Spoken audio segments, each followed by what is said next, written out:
But don't harass our security guys. You know, even these people, you can imagine. You can imagine they're here during the day, during the night. Let's just work together. Let's just work together. We are all Kenyans.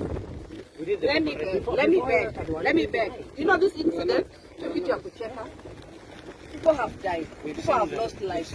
It's very painful, let me tell you. Let's work together. Do your part, they do their part, we do our part.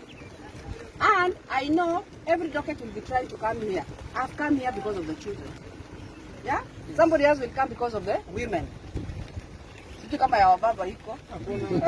Kunayo, baadaye wanaume.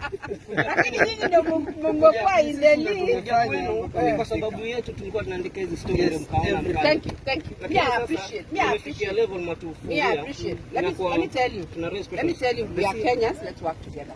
And I don't think we are hiding anything. Siasa alisema hivyo. Siasa alisema we are not going to hide, there's nothing to hide. Yeah. So why deny us? That is what I'm saying. And I even said, even before I even talked to him, I said, let me consult you. Thank you. Because we work together.